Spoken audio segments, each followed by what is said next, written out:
लहर से निपटने के लिए महाराष्ट्र में उद्धव सरकार की बड़ी तैयारी। सभी जिलों में एक्शन प्लान बनाने का निर्देश। 7 सबसे संक्रामक जिलों में कोरोना टेस्ट और वैक्सीनेशन बढ़ाने पर जोर। महाराष्ट्र में पिछले 24 घंटे में कोरोना से लगभग 10,000 केस, 197 मौतों के साथ महाराष्ट्र में कुल मौतें 1,20,000 के पार। मुंबई में पिछले 24 घंटे में कोरोना के 789 नए केस, 10 लोगों की मौत।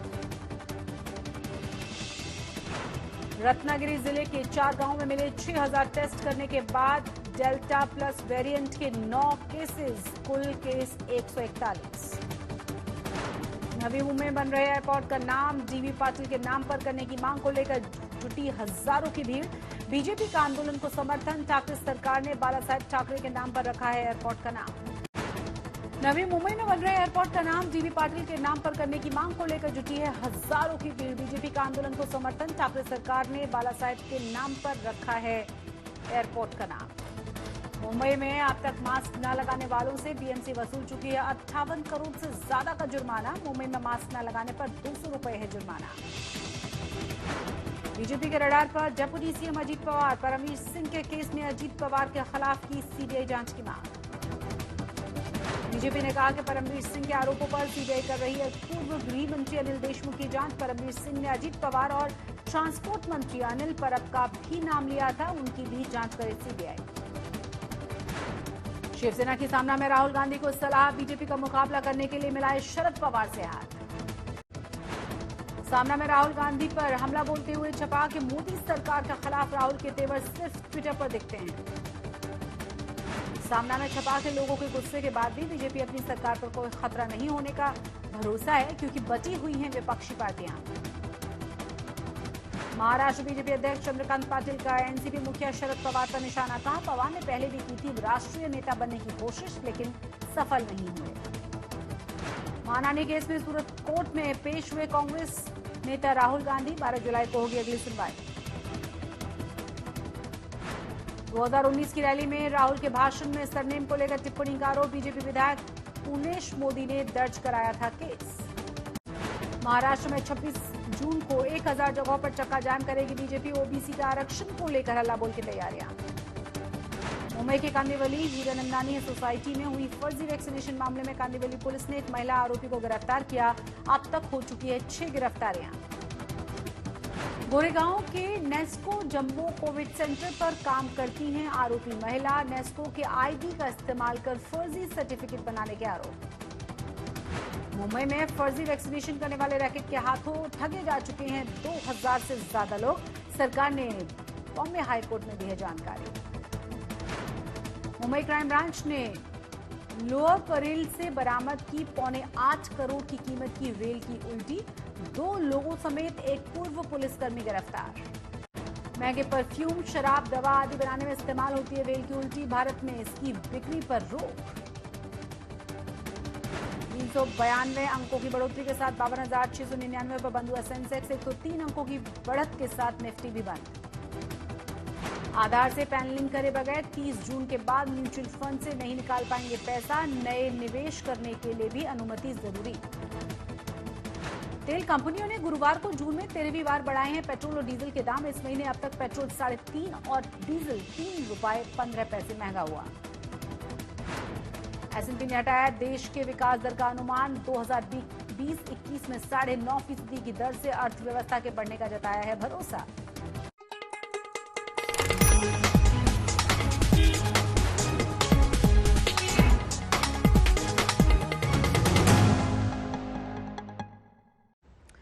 नमस्कार, आप देख रहे हैं मुंबई मेट्रो और आपके साथ मैं हूं शशि तुषार शर्मा। मुंबई और महाराष्ट्र में फिर से बढ़ते कोरोना के मामले चिंता पैदा कर रहे हैं। कोरोना के डेल्टा प्लस वेरिएंट के 21 से ज्यादा केस मिलने के बाद और जल्द ही तीसरी लहर के आने की आशंका को देखते हुए उद्धव ठाकरे सरकार नए सिरे से प्रतिबंध लगा सकती है। एक्सपर्ट्स कह रहे हैं कि वक्त बहुत सावधानी बरतने का है। रत्नागिरी के 4 गांवों में डेल्टा प्लस वेरिएंट के 9 केसेस मिले हैं। क्या कोरोना की दूसरी लहर से उबर रहे महाराष्ट्र की जनता को नए प्रतिबंधों का सामना करना पड़ेगा? स्वास्थ्य विभाग ने राज्य में 2 से 3 हफ्ते के अंदर कोरोना की तीसरी लहर शुरू होने का अंदेशा जताया है। महाराष्ट्र में 21 से ज्यादा डेल्टा प्लस वेरिएंट के केस भी मिल चुके हैं, जिसे पुराने वेरिएंट से ज्यादा खतरनाक माना जा रहा है। कई जिलों में कोरोना के मामले बढ़ रहे हैं। इसे देखते हुए बुधवार को कैबिनेट मीटिंग में नए प्रतिबंध लगाने पर विचार हुआ। बुधवार को मुख्यमंत्री ने रायगढ़, रत्नागिरी, सिंधुदुर्ग, सातारा, सांगली, कोल्हापुर और हिंगोली के जिला प्रशासन को अलग से प्लान बनाने के लिए कहा है। मुख्यमंत्री ने स्थानीय प्रशासन से कहा है कि वो कोरोना संक्रमण की स्थिति के आधार पर फैसले लें और कोई रिस्क न लें। इसके साथ ही महाराष्ट्र में डेल्टा प्लस वेरिएंट के 21 से ज्यादा केस भी सरकार के लिए चिंता का विषय बने हुए हैं। जो पेशेंट्स है, इंडेक्स केसेस है, वह इंडेक्स केसेस की पूरी जानकारी लेने के लिए हम उनका पूरा ट्रैवल हिस्ट्री, वो कहाँ से इन्फेक्ट होके आए हैं, फिर वो री इन्फेक्ट हुए हैं क्या, वो वैक्सीन लिए हैं और फिर भी उनको इन्फेक्शन हुआ है क्या, ये सभी की जानकारी स्वास्थ्य विभाग हमारा ले रहा है। और इतना ही नहीं तो उनके जो भी हाई रिस्क कॉन्टैक्ट्स है और लो रिस्क कॉन्टैक्ट्स है, उनके हद तक भी कॉन्टैक्ट ट्रेसिंग हो, टेस्टिंग हो, यह काम भी स्वास्थ्य विभाग की तरफ से किया जा रहा है। महाराष्ट्र की कोविड टास्क फोर्स को अंदेशा है कि 2 से 3 हफ्ते में कोरोना की तीसरी लहर राज्य के अंदर शुरू हो सकती है। राज्य के लिए सबसे बड़ी चिंता 11 जिलों का वीकली ग्रोथ रेट है, जो पूरे महाराष्ट्र के औसत 0.15 से ज्यादा है। यही हाल पॉजिटिविटी रेट का भी है। महाराष्ट्र के 10 जिले जहां पर की ज्यादा पॉजिटिविटी रेट है वो है कोल्हापुर, रायगढ़, रत्नागिरी, सांगली, सातारा, सिंधुदुर्ग, पुणे, पालघर, उस्मानाबाद और Beed.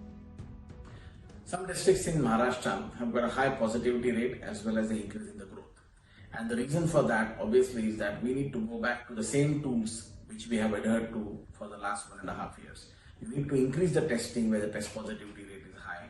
We need to bring it down below 5% at any cost. And most importantly, do a contact tracing within 24 hours and try and contain those suspects from going out of the district.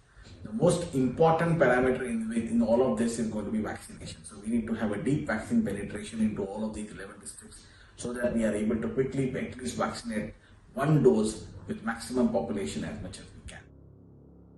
Mumbai में BMC भी तीसरी लहर से लड़ने के लिए तैयारियों में जुटी है। मुंबई को लेकर इतनी सजगता बढ़ती जा रही है कि ऑक्सीजन बेड की उपलब्धता और पॉजिटिविटी रेट के आधार पर लेवल 1 के क्राइटेरिया में आने के बाद भी मुंबई में तीसरे लेवल के प्रतिबंध लागू हैं। डर है कि इससे ज्यादा छूट दी गई तो मुंबई में केस बढ़ने शुरू हो सकते हैं। महाराष्ट्र में कोरोना के प्रतिबंध 5 स्तरों पर लगाए गए हैं और उसका फैसला उस जिले की पॉजिटिविटी रेट और ऑक्सीजन बेड की उपलब्धता के आधार पर लिया जा रहा है। जहां एक तरफ राज्य में डेल्टा प्लस वेरिएंट के 21 मामले सामने आ गए हैं, तो दूसरी तरफ स्टेट कोविड टास्क फोर्स ने यह चेतावनी दी है कि तीसरी लहर राज्य में 2 से 3 हफ्ते के भीतर दस्तक दे सकती है। ऐसे में राज्य सरकार को लगता है कि प्रतिबंधों को और कड़क करने की जरूरत है, क्योंकि अगर कहीं ढिलाई दी गई और केसेस बढ़ गए तो फिर सारे किए कराए पर पानी फिर जाएगा। मुंबई से पंकज उपाध्याय के साथ आज तक ब्यूरो। महाराष्ट्र के ऊपर डेल्टा प्लस वेरिएंट का खतरा मंडराने लगा है। रत्नागिरी के 4 गांवों में डेल्टा प्लस वेरिएंट के 9 केसेस पाए गए हैं। सरकार प्रतिबंध लगाने की मांग कर रही है, मगर राजनीति की गर्मी कम नहीं हो रही। नवी मुंबई में बनने जा रहे एयरपोर्ट के नाम पर ठाकरे सरकार ने बाला साहेब ठाकरे के नाम पर उसे रख दिया है, जबकि स्थानीय लोग इसका नाम सोशलिस्ट लीडर डीबी पाटिल के नाम पर रखना चाहते हैं। इस मांग के साथ आज नवी मुंबई में हजारों की संख्या में भारी भीड़ जुटी। बीजेपी समर्थन दे रही है। बीजेपी नेताओं ने आंदोलन में बढ़ चढ़कर हिस्सा लिया। कोण म्हणतोय देणार नाही, घेतल्याशिवाय राहणार नाही, कोण म्हणतोय देणार नाही, घेतल्याशिवाय राहणार नाही। कोरोना काल में हजारों की तादाद में जुटी ये भीड़ नवी मुंबई एयरपोर्ट का नाम बदले जाने की मांग को लेकर जुटी है। एयरपोर्ट तैयार होने में 5 साल का वक्त लगेगा, मगर नाम को लेकर अभी सब हिसाब किताब करना चाहते हैं। आंदोलनकारियों की भीड़ सिडको की तरफ बढ़ रही थी। इस भीड़ ने नवी मुंबई का यातायात ठप करके रख दिया। आंदोलन में बीजेपी भी कूद पड़ी है और स्थानीय लोगों की मांग का समर्थन कर रही है।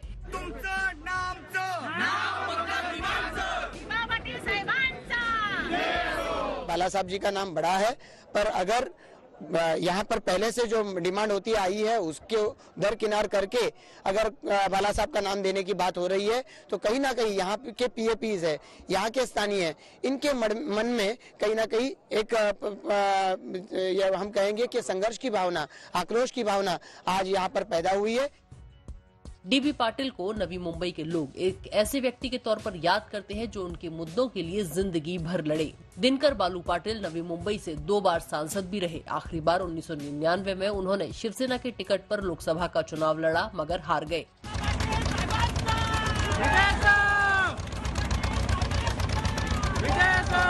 मृत्यु के बाद भी उनके नाम का आज भी ऐसा प्रभाव है कि आंदोलनकारियों में नवी मुंबई के साथ ठाणे, रायगढ़, कल्याण से भी लोग आए थे।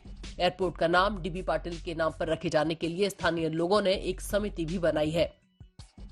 तो ये शिवसेना पक्ष जो इन भूमिपुत्रों के कंधों पे खड़ा है, उसे ये चेतावनी है कि जल्द से जल्द अपना जो निर्णय है वो बदले और विमानतल को डीबी पाटिल साहब का नाम दे। अन्यथा आने वाले टाइम में अगर ये उन्होंने सागरी भूमिपुत्र की अस्मिता की तरफ ध्यान नहीं दिया तो ये सागरी भूमिपुत्र आपको सर पे चढ़ा भी सकते हैं, खड़ा भी कर सकते हैं, आपकी पार्टी को खड़ा कर सकते हैं, तो आपकी पार्टी को सुला भी सकते हैं।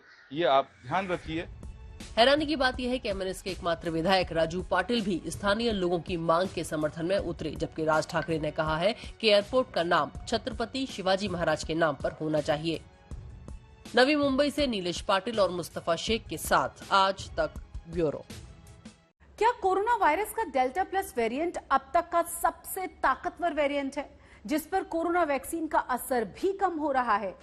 यह सवाल अब इसलिए बड़ा होता जा रहा है क्योंकि भारत समेत दुनिया भर में अब तक डेल्टा प्लस वेरिएंट के 200 से ज्यादा मामलों की पुष्टि हो चुकी है और भारत में इस वेरिएंट से संक्रमित एक मरीज की मौत भी दर्ज हुई है। भारत में डेल्टा प्लस को वेरिएंट ऑफ कंसर्न घोषित कर दिया गया है और इस वेरिएंट पर वैक्सीन के असर को लेकर शोध भी शुरू हो चुके हैं।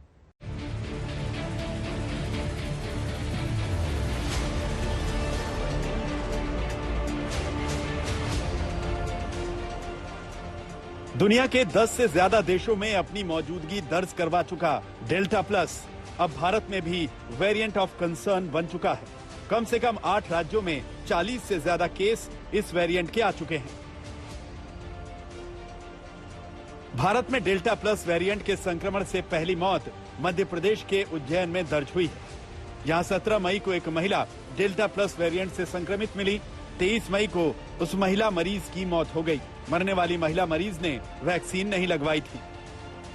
जबकि उज्जैन में ही मिला डेल्टा प्लस संक्रमित एक और मरीज स्वस्थ हो चुका है जिसे वैक्सीन लग चुकी थी। उज्जैन में फिलहाल तक 2 मरीज प्राप्त हुए हैं इस वेरिएंट के। दोनों में डिफरेंस ये था कि एक को वैक्सीन लगी हुई थी और एक को नहीं लगी हुई थी। जिसको नहीं लगी हुई थी उसकी मौत हुई है, जिसे लगी हुई थी वो अभी स्वस्थ है और अपने घर पे है। उज्जैन की केस स्टडी से तो नतीजा निकलता है कि डेल्टा प्लस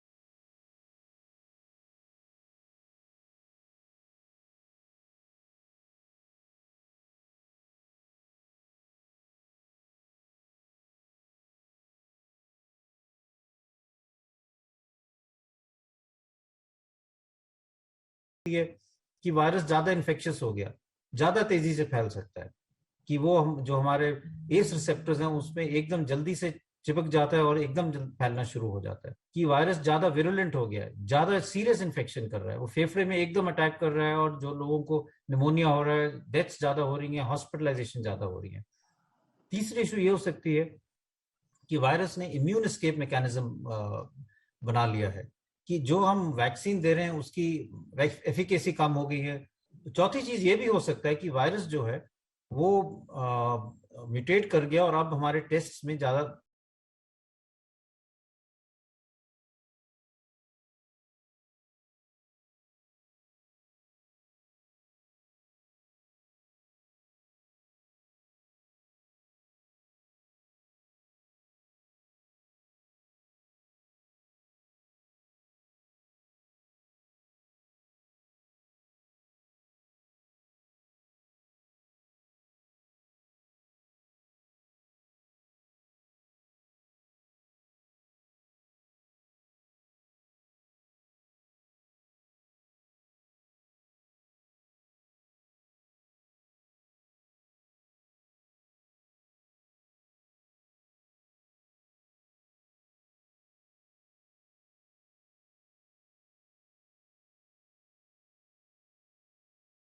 वेरिएंट है, डेल्टा वेरिएंट में एक चीज की वजह से इन्फेक्शन जल्दी दूसरे को लगने का चांस जो होता है या ज्यादा लोगों को लगने का जो चांस होता है वो बरकरार रहता है, और एक बार अंदर गया तो वो एक पेशी से दूसरे पेशी के अंदर जाना उसके लिए आसान होता है। वो सिंसिशिया बना के, यानी एक किस्म से उस पेशी के बगैर बाहर आए, अंदर से अंदर ही दूसरे पेशी के शरीर के अंदर जाने की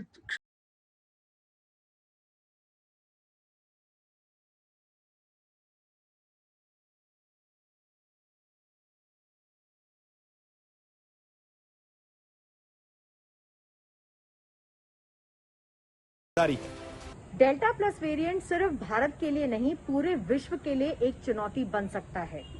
फिलहाल विशेषज्ञों ने बताया है कि भारत के अलावा कई अन्य ऐसे देश हैं जहां पर डेल्टा प्लस इस वक्त अपने पैर पसार रहा है, जैसे कि अमेरिका, ब्रिटेन, जापान, रशिया, पुर्तगाल, स्विट्जरलैंड जैसे देशों में भी डेल्टा प्लस पाया जा रहा है। यहां से आने वाले शोध फिलहाल ये भी कह रहे हैं कि फाइजर और एस्ट्राजेनेका जैसी वैक्सीन की एफिकेसी इसके सामने कम होती जा रही है।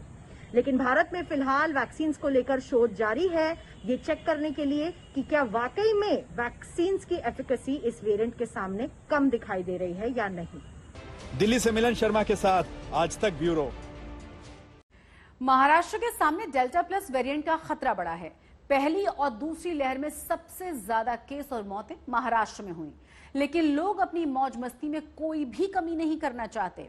मनाही के बावजूद पुणे और मुंबई से बारिश का मजा लेने के लिए लोग बाहर निकल रहे हैं। ऐसे करीब 3000 टूरिस्ट पर 22 लाख से ज्यादा का जुर्माना लगा दिया गया है। महाराष्ट्र में पिछले 24 घंटे में 10,000 से ज्यादा कोरोना के मामले आए हैं। राज्य में एक्टिव केस भी 1.25 लाख के आसपास है। लेकिन इन टूरिस्ट की मौज मस्ती देखिए। लोनावाला में बारिश के मजे ले रहे ये टूरिस्ट ज्यादातर मुंबई और पुणे के हैं, जबकि केस बढ़ने की वजह से लोनावाला में प्रशासन ने धारा 144 लगा रखी है। बहुत खुशी हो रही है, आप देख ही रहे हो, सब भीगे हैं, सब एंजॉय कर रहे हैं, बहुत मजा आ रहा है। पूरी फैमिली, सब लोग यही चाहते थे कि कब बाहर गिरे। आपको पता होगा कि साल भर में 3-4 बार लोग घूमने जाते ही है फैमिली में से, लेकिन ये 2 साल बहुत ही बेकार घर में रह के एकदम एक कैदी की तरह बैठे रहना पड़ा। मैं रविकांत रमेश खुड़े, मैं पुणे स्वारगेट से आया हूँ। जस्ट पुलिस में, मैं खुद पुलिस लाइन में रहता हूँ, बट पुलिस ने नाकाबंदी किया है चारों तरफ, तो उसकी वजह से आने में जरा सा दिक्कत हुई। तो बड़े भाई को कॉल किया, बड़े भाई की मेहरबानी से वहाँ से उधर छोड़ा है, तो यहाँ पर आए। मैं हमेशा हर साल मैं यहाँ पर आता हूँ। नहीं, बहुत बढ़िया, अच्छा लग रहा है। अपनी बोरियत मिटाने के लिए ये लोग नियम कानून तोड़ने के लिए भी तैयार हैं। कोरोना गाइडलाइंस इनके लिए मायने नहीं रखती। ऐसे करीब 3000 सैलानियों से प्रशासन ने 22 लाख रुपए का जुर्माना वसूला है। इसके साथ साथ 100 से ज्यादा पर्यटकों के खिलाफ भी पुलिस ने मामला दर्ज किया है। स्थानीय पुलिस के लिए ये सैलानी बड़ी आफत बने हुए हैं। रोज 500-1000 पब्लिक रोज आती है यहाँ पे, और वीकेंड को उससे डबल टिबल पब्लिक आती है। मुश्किल का सामना करना पड़ता है, बहुत मुश्किल है। यहाँ पे पुलिस स्टाफ कम है, और देखिए आप जो भाविक आते हैं वो सुनते नहीं, यहाँ पे बहस करते हैं पुलिस के साथ, और उनपे IPC 188 धारा के तहत हम कार्रवाई करते हैं। लोनावाला, खंडाला और उसके आसपास के इलाकों में कोरोना संक्रमित मरीजों की संख्या में तेजी से हो रही बढ़ोतरी को देखते हुए प्रशासन ने यहां धारा 144 लगाने का फैसला किया। 5 या 5 से अधिक लोगों को सार्वजनिक जगहों पर इकट्ठा होने की इजाजत नहीं है, लेकिन फिर भी सैलानी इस जगह पर बड़ी संख्या में पहुंच रहे हैं और प्रशासन के लिए सिरदर्द बने हुए हैं।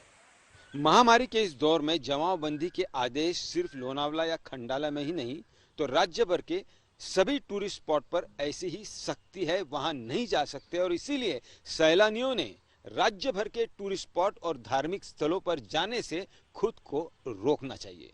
लोनावाला से समीर शेख के साथ पंकज खेलकर, पुणे, आज तक। और इसी खबर के साथ मुंबई मेट्रो में बस इतना ही, लेकिन देश और दुनिया की तमाम बड़ी और अहम खबरों के लिए देखते रहिए आज तक।